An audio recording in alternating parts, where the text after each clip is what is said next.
Hello, Chicago.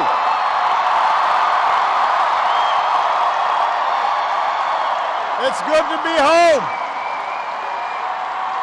Thank you. Thank you, everybody. Thank you. Thank you. Thank you.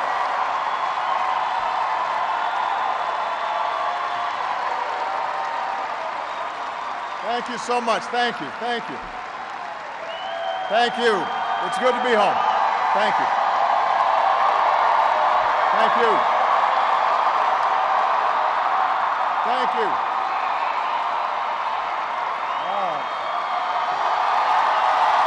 Thank you.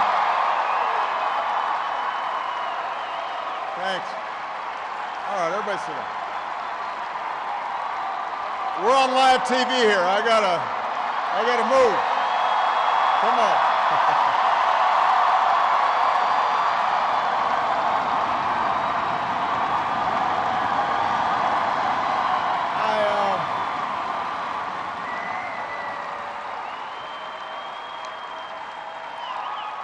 You can tell that I'm you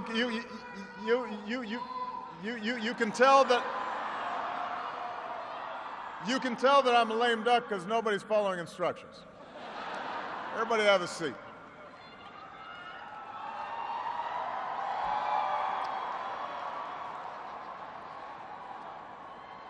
My fellow Americans,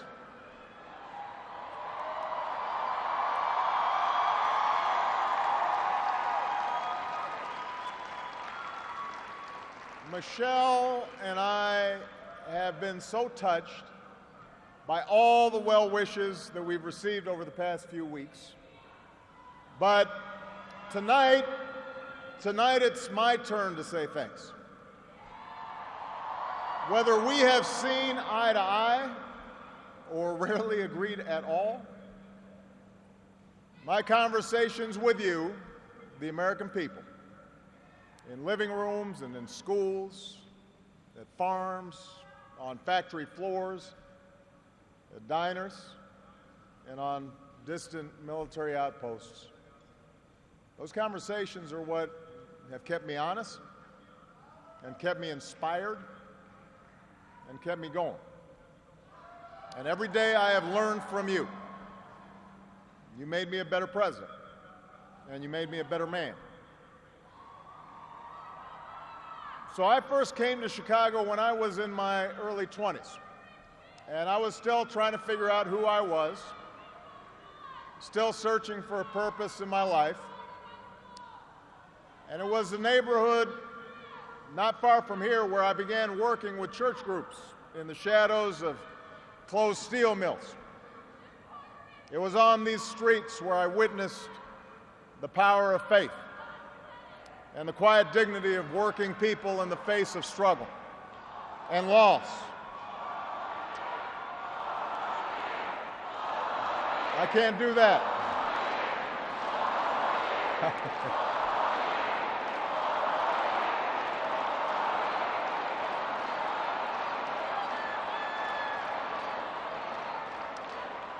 Now, this is where I learned that change only happens when ordinary people get involved and they get engaged and they come together to demand it. After 8 years as your president, I still believe that. And it's not just my belief. It's the beating heart of our American idea, our bold experiment in self-government. It's the conviction that we are all created equal, endowed by our Creator with certain unalienable rights, among them life, liberty, and the pursuit of happiness. It's the insistence that these rights, while self-evident, have never been self-executing. That we, the people, through the instrument of our democracy, can form a more perfect union. What a radical idea. The great gift that our founders gave to us. the freedom to chase our individual dreams through our sweat and toil and imagination, and the imperative to strive together as well to achieve a common good, a greater good.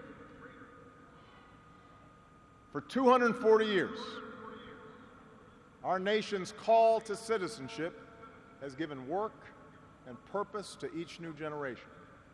It's what led patriots to choose republic over tyranny, pioneers to trek west, slaves to brave that makeshift railroad to freedom. It's what pulled immigrants and refugees across oceans in the Rio Grande. It's what pushed women to reach for the ballot. It's what powered workers to organize. It's why GIs gave their lives at Omaha Beach and Iwo Jima, Iraq, and Afghanistan. And why men and women from Selma to Stonewall were prepared to give theirs as well. So that's what we mean when we say America's exceptional. Not that our nation's been flawless from the start, but that we have shown the capacity to change and make life better for those who follow. Yes, our progress has been uneven. The work of democracy has always been hard. It's always been contentious. Sometimes it's been bloody. For every 2 steps forward, it often feels we take 1 step back. But the long sweep of America has been defined by forward motion, a constant widening of our founding creed to embrace all, and not just some.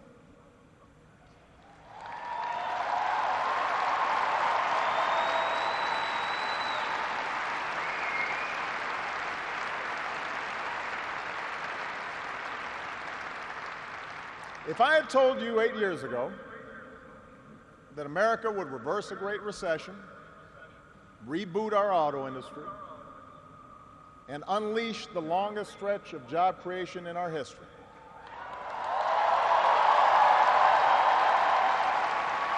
if I had told you that we would open up a new chapter with the Cuban people, shut down Iran's nuclear weapons program without firing a shot, take out the mastermind of 9/11. If I had told you that we would win marriage equality and secure the right to health insurance for another 20 million of our fellow citizens,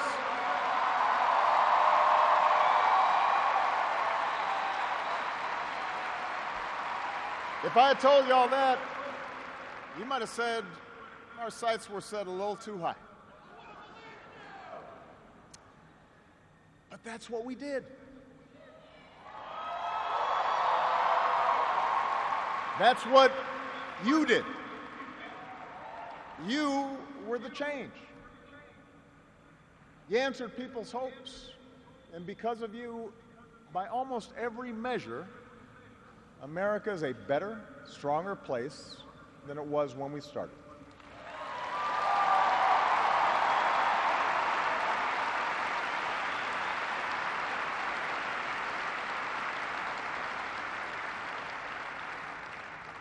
In 10 days, the world will witness a hallmark of our democracy. No. The peaceful transfer of power from one freely elected president to the next.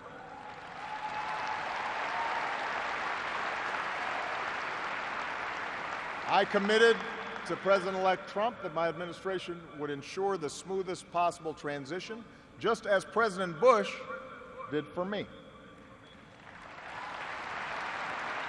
Because it's up to all of us to make sure our government can help us meet the many challenges we still face. We have what we need to do so. We have everything we need to meet those challenges. After all, we remain the wealthiest, most powerful, and most respected nation on earth. Our youth, our drive, our diversity and openness, our boundless capacity for risk and reinvention means that the future should be ours. But that potential will only be realized if our democracy works. Only if our politics better reflects the decency of our people.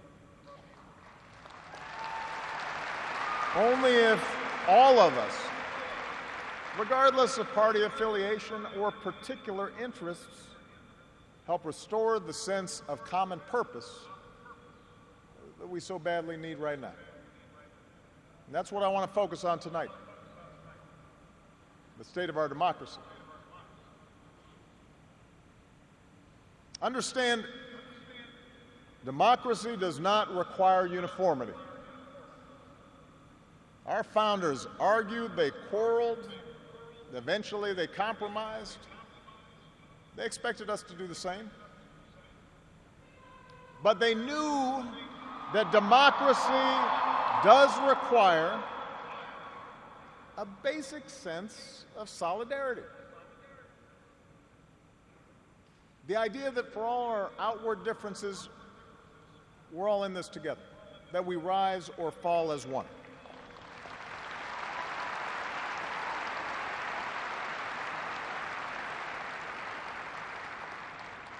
There have been moments throughout our history that threatened that solidarity. And the beginning of this century has been one of those times. A shrinking world, growing inequality, demographic change, and the specter of terrorism. These forces haven't just tested our security and our prosperity, but are testing our democracy as well. And how we meet these challenges to our democracy will determine our ability to educate our kids and create good jobs and protect our homeland. In other words, it will determine our future. To begin with, our democracy won't work without a sense that everyone has economic opportunity. And the good news is that today the economy is growing again. Wages, incomes, home values, and retirement accounts are all rising again. Poverty is falling again.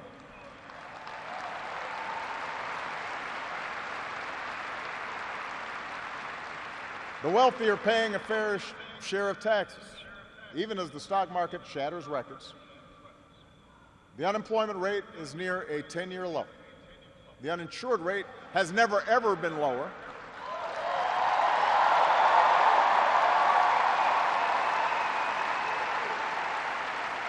Healthcare costs are rising at the slowest rate in 50 years. And I've said, and I mean it, if anyone can put together a plan that is demonstrably better than the improvements we've made to our healthcare system, that covers as many people at less cost, I will publicly support it.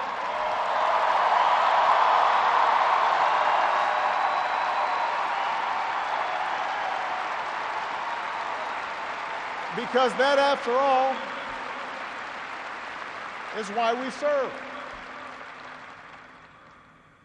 Not to score points or take credit, but to make people's lives better.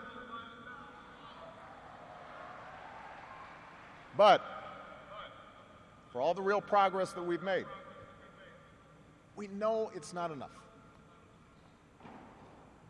Our economy doesn't work as well or grow as fast when a few prosper at the expense of a growing middle class and ladders for folks who want to get into the middle class. That's the economic argument, but stark inequality is also corrosive to our democratic idea.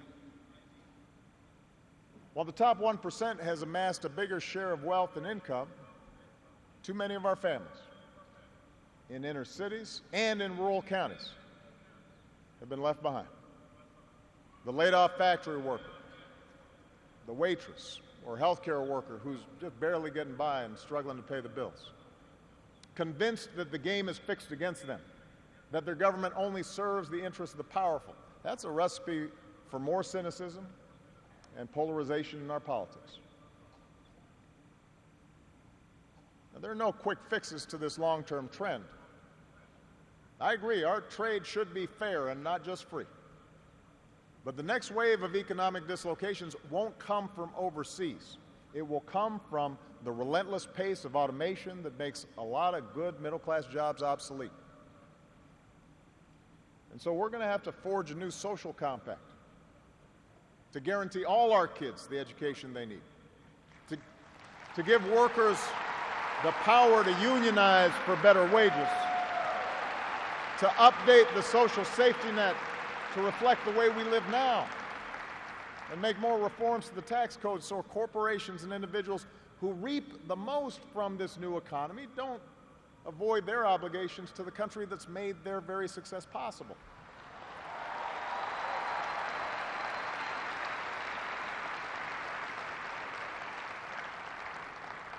We can argue about how to best achieve these goals, but we can't be complacent about the goals themselves. For if we don't create opportunity for all people, the disaffection and division that has stalled our progress will only sharpen in years to come. There's a second threat to our democracy, and this one is as old as our nation itself. After my election, there was talk of a post-racial America. And such a vision, however well-intended, was never realistic. Race remains a potent and often divisive force in our society. Now, I've lived long enough to know that race relations are better than they were 10 or 20 or 30 years ago, no matter what some folks say. You can see it not just in statistics, you see it in the attitudes of young Americans across the political spectrum. But we're not where we need to be. And all of us have more work to do. If every economic issue is framed as a struggle between a hardworking white middle class and an undeserving minority, then workers of all shades are going to be left fighting for scraps while the wealthy withdraw further into their private enclaves.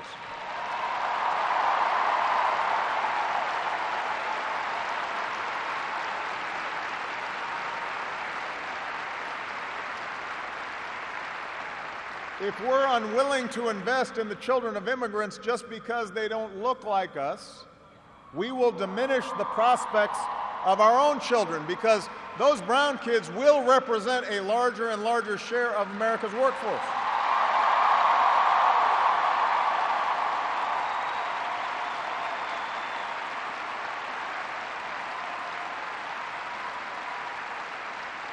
And we have shown that our economy doesn't have to be a zero-sum game. Last year, incomes rose for all races, all age groups, for men and for women. So if we're going to be serious about race going forward, we need to uphold laws against discrimination in hiring and in housing and in education and in the criminal justice system. That is what our Constitution and our highest ideals require.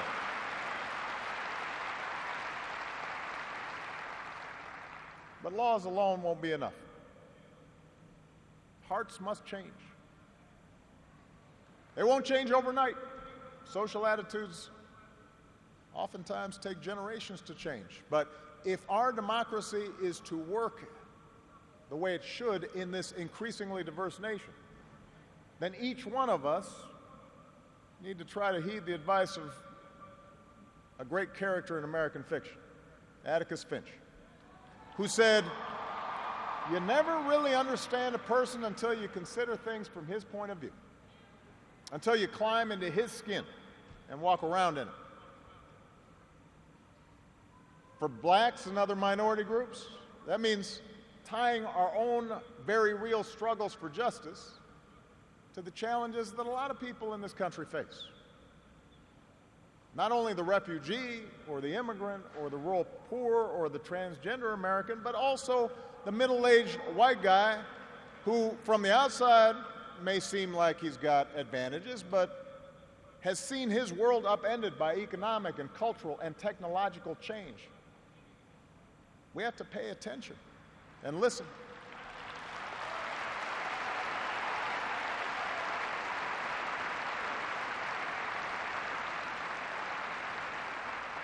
For white Americans, it means acknowledging that the effects of slavery and Jim Crow didn't suddenly vanish in the 60s. That when minority groups voice discontent, they're not just engaging in reverse racism or practicing political correctness.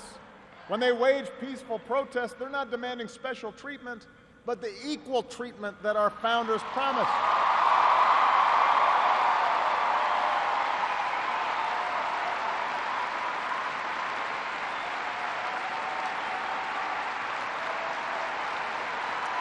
For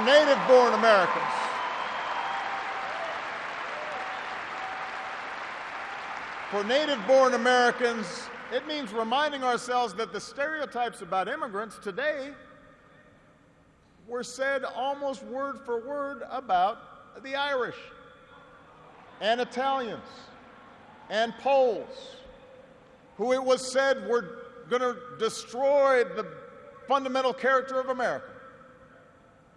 And as it turned out, America wasn't weakened by the presence of these newcomers. These newcomers embraced this nation's creed, and this nation was strengthened. So, regardless of the station that we occupy, we all have to try harder. We all have to start with the premise that each of our fellow citizens loves this country just as much as we do, that they value hard work and family just like we do, that their children are just as curious and hopeful and worthy of love as our own.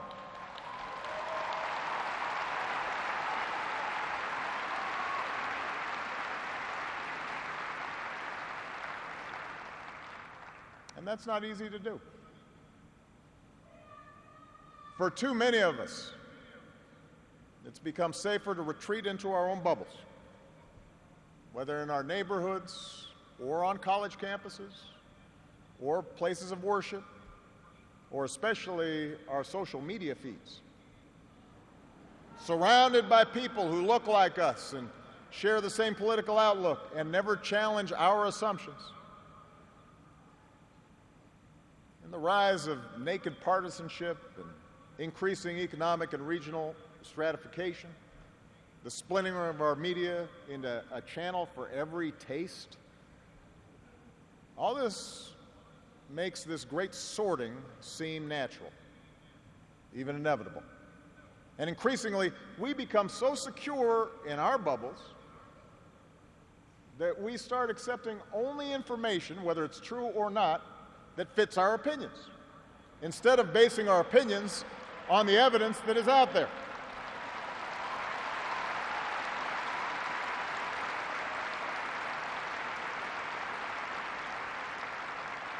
And this trend represents a third threat to our democracy. Look, politics is a battle of ideas. That's how our democracy was designed. In the course of a healthy debate, we prioritize different goals and the different means of reaching them.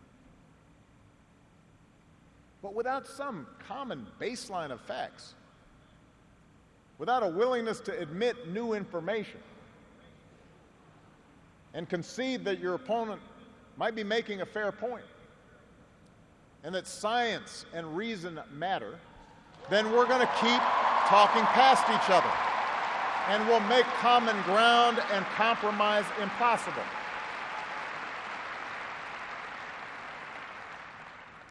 And isn't that part of what so often makes politics dispiriting?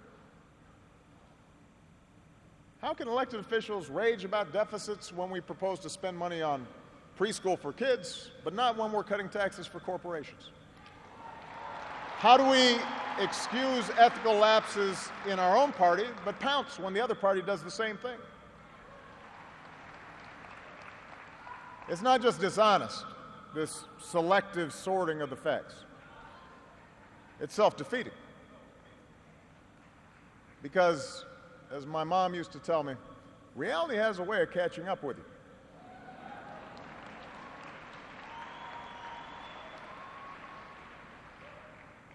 Take the challenge of climate change. In just 8 years, we've halved our dependence on foreign oil. We've doubled our renewable energy. We've led the world to an agreement that has the promise to save this planet.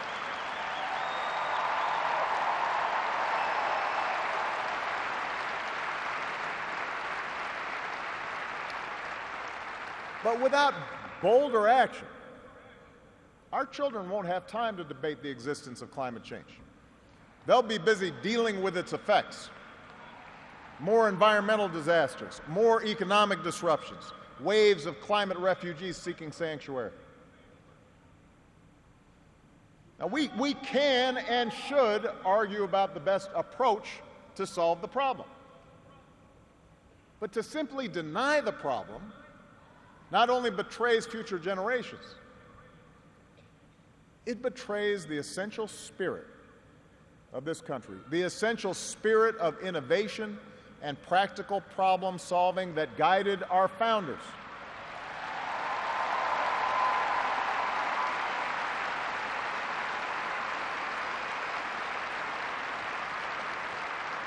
It is that spirit born of the Enlightenment that made us an economic powerhouse. The spirit that took flight at Kitty Hawk and Cape Canaveral. The spirit that cures disease and put a computer in every pocket. It's that spirit, a faith in reason and enterprise and the primacy of right over might that allowed us to resist the lure of fascism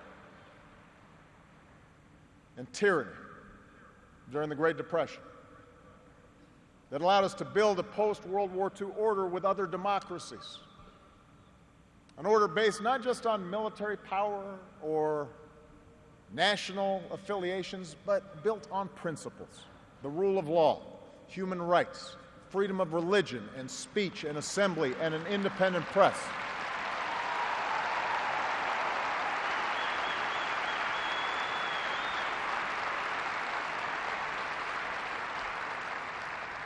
That order is now being challenged.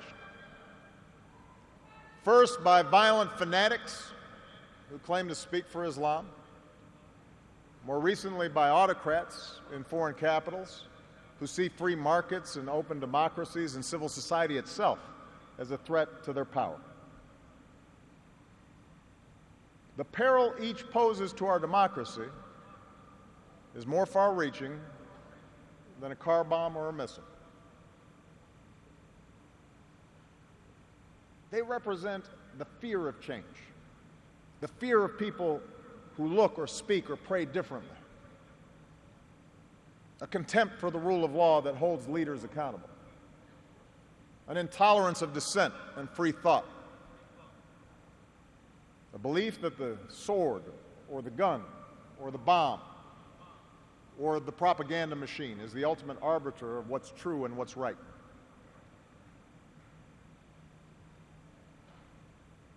Because of the extraordinary courage of our men and women in uniform, because of our intelligence officers and law enforcement and diplomats who support our troops,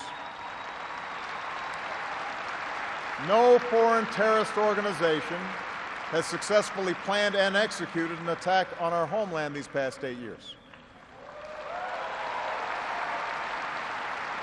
And although Boston and Orlando and San Bernardino and Fort Hood remind us of how dangerous radicalization can be, our law enforcement agencies are more effective and vigilant than ever. We have taken out tens of thousands of terrorists, including bin Laden.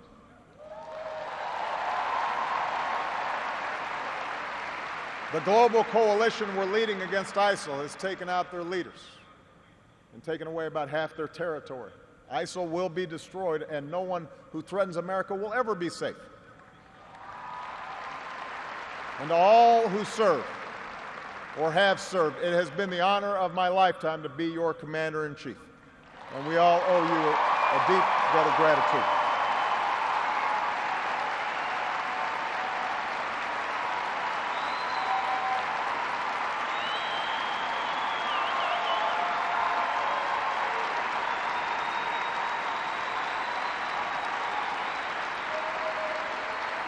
But protecting our way of life, that's not just the job of our military.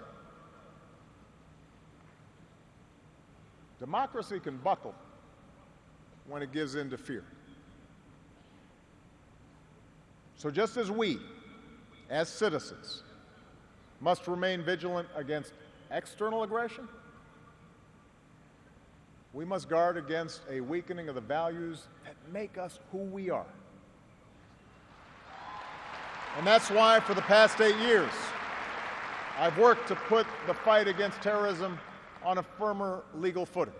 That's why we've ended torture, worked to close Gitmo, reformed our laws governing surveillance to protect privacy and civil liberties.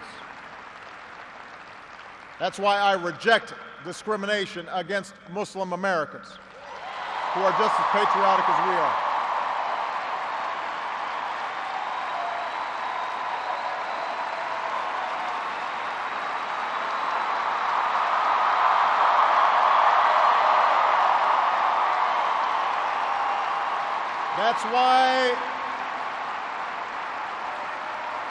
That's why we cannot withdraw.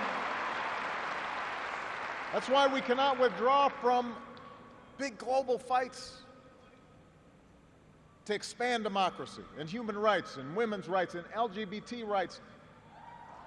No matter how imperfect our efforts, no matter how expedient ignoring such values may seem, that's part of defending America. For the fight against extremism and intolerance and sectarianism and chauvinism are of a piece with the fight against authoritarianism and nationalist aggression. If the scope of freedom and respect for the rule of law shrinks around the world, the likelihood of war within and between nations increases. And our own freedoms will eventually be threatened. So let's be vigilant, but not afraid. ISIL will try to kill innocent people. But they cannot defeat America unless we betray our Constitution and our principles in the fight.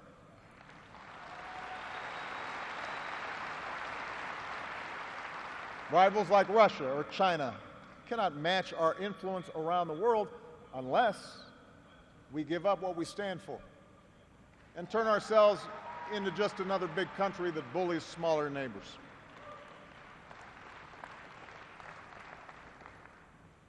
Which brings me to my final point. Our democracy is threatened whenever we take it for granted. All of us, regardless of party, should be throwing ourselves into the task of rebuilding our democratic institutions. When voting rates in America are some of the lowest among advanced democracies, we should be making it easier, not harder, to vote.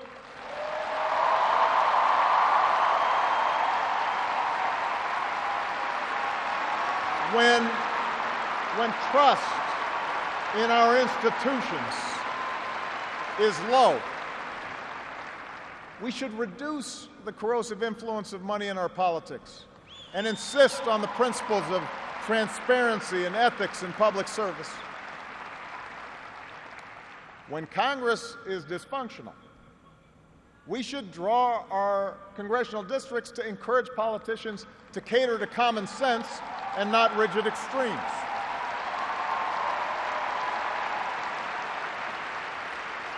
But remember, none of this happens on its own. All of this depends on our participation, on each of us accepting the responsibility of citizenship, regardless of which way the pendulum of power happens to be swinging. Our Constitution is a remarkable, beautiful gift. But it's really just a piece of parchment. It has no power on its own. We, the people, give it power. We, the people, give it meaning with our participation and with the choices that we make and the alliances that we forge. Whether or not we stand up for our freedoms, whether or not we respect and enforce the rule of law, that's up to us. America's no fragile thing, but the gains of our long journey to freedom are not assured. In his own farewell address, George Washington wrote that self-government is the underpinning of our safety, prosperity, and liberty. But from different causes and from different quarters, much pains will be taken to weaken in your minds the conviction of this truth. And so we have to preserve this truth with jealous anxiety that we should reject the first dawning of every attempt to alienate any portion of our country from the rest, or to enfeeble the sacred ties that make us one.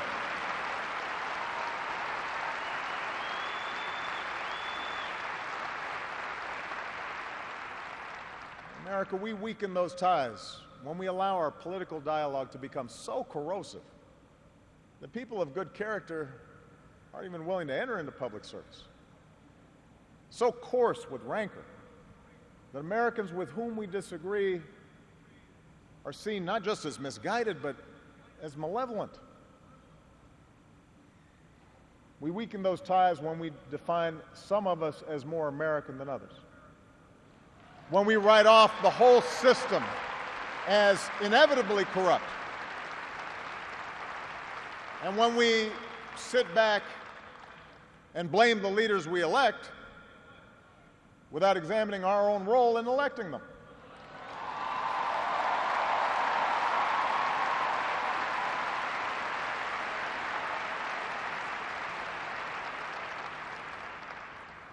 It falls to each of us to be those anxious, jealous guardians of our democracy, to embrace the joyous task we've been given, to continually try to improve this great nation of ours. Because for all our outward differences, we in fact all share the same proud title, the most important office in a democracy: citizen.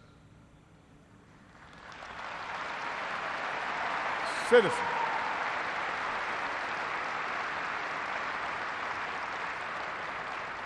So you see, that's what our democracy demands. It needs you. Not just when there's an election, not just when your own narrow interest is at stake, but over the full span of a lifetime. If you're tired of arguing with strangers on the internet, try talking with one of them in real life.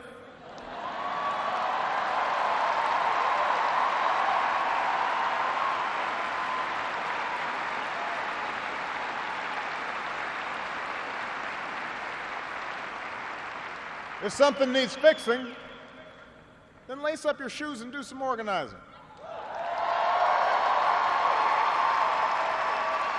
If you're disappointed by your elected officials, grab a clipboard, get some signatures, and run for office yourself.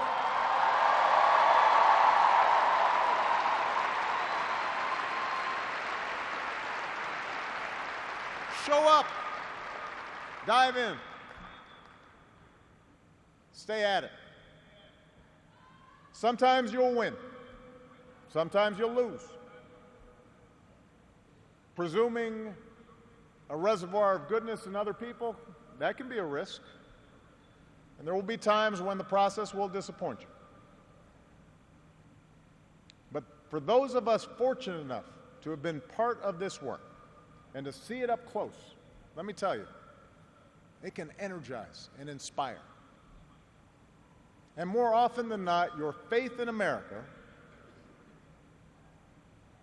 and in Americans will be confirmed. Mine sure has been. Over the course of these 8 years, I've seen the hopeful faces of young graduates and our newest military officers. I have mourned with grieving families, searching for answers, and found grace in Charleston Church. I've seen our scientists help a paralyzed man regain his sense of touch. I've seen wounded warriors who at points were given up for dead walk again. I've seen our doctors and volunteers rebuild after earthquakes and stop pandemics in their tracks. I've seen the youngest of children remind us through their actions and through their generosity of our obligations to care for refugees or work for peace. And above all, to look out for each other.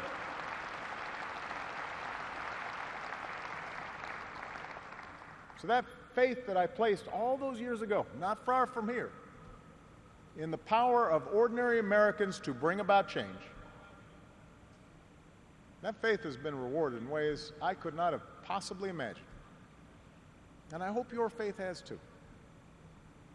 Some of you here tonight or watching at home, you were there with us in 2004, in 2008, 2012.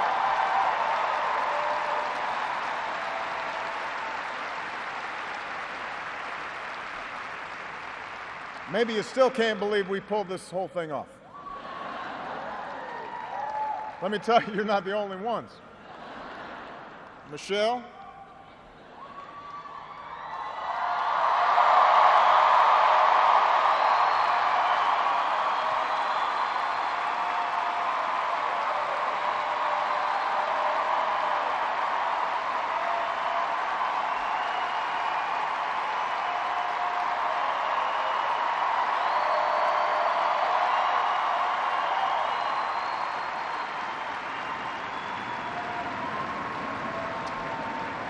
Michelle LaVaughn Robinson, girl of the South Side.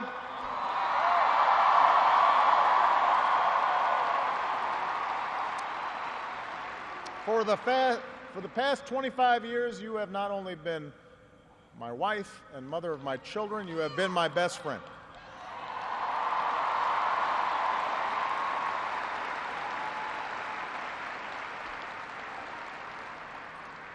You took on a role you didn't ask for, and you made it your own, with grace and with grit and with style and good humor.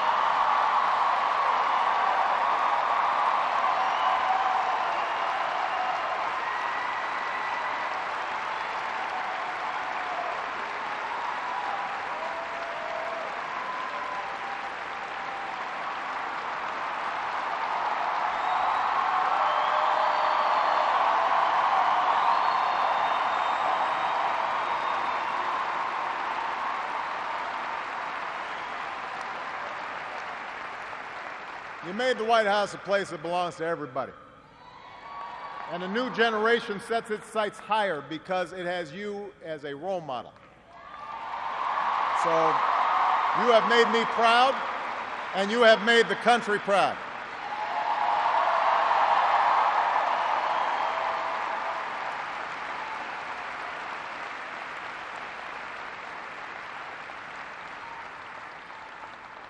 Malia and Sasha, under the strangest of circumstances, you have become two amazing young women. You are smart and you are beautiful, but more importantly, you are kind and you are thoughtful and you are full of passion. And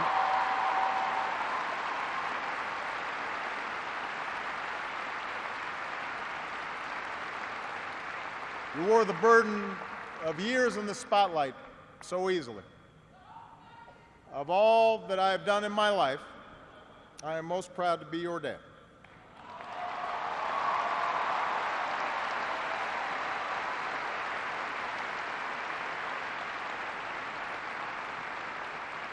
To Joe Biden,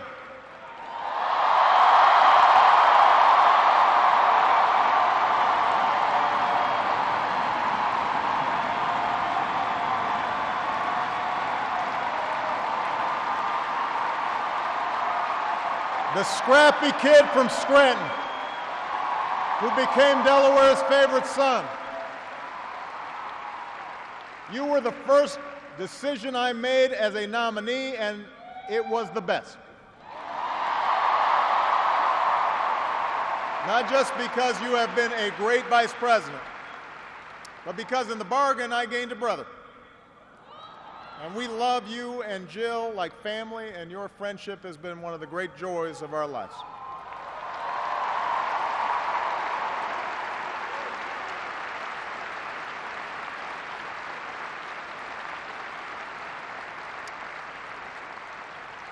To my remarkable staff,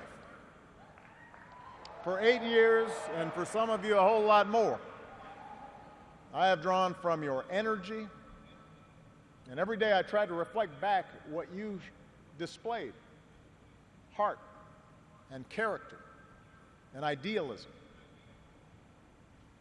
I've watched you grow up, get married, have kids, start incredible new journeys of your own. Even when times got tough and frustrating, you never let Washington get the better of you. You guarded against cynicism. And the only thing that makes me prouder than all the good that we've done is the thought of all the amazing things that you are going to achieve from here.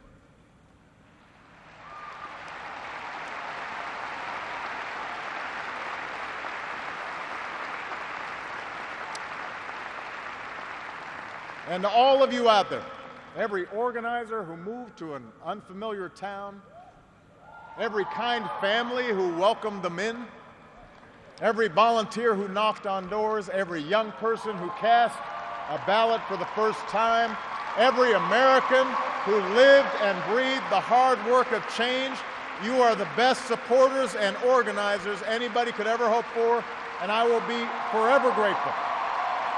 Because you did change the world. You did. And that's why I leave this stage tonight even more optimistic about this country than when we started. Because I know our work has not only helped so many Americans, it has inspired so many Americans, especially so many young people out there, to believe that you can make a difference, to hitch your wagon to something bigger than yourselves. Let me tell you, this generation coming up, unselfish, altruistic, creative, patriotic, I've seen you in every corner of the country. You believe in a fair and just and inclusive America. You know that constant change has been America's hallmark, that it's not something to fear, but something to embrace. You are willing to carry this hard work of democracy forward. You'll soon outnumber all of us, and I believe as a result, the future is in good hands.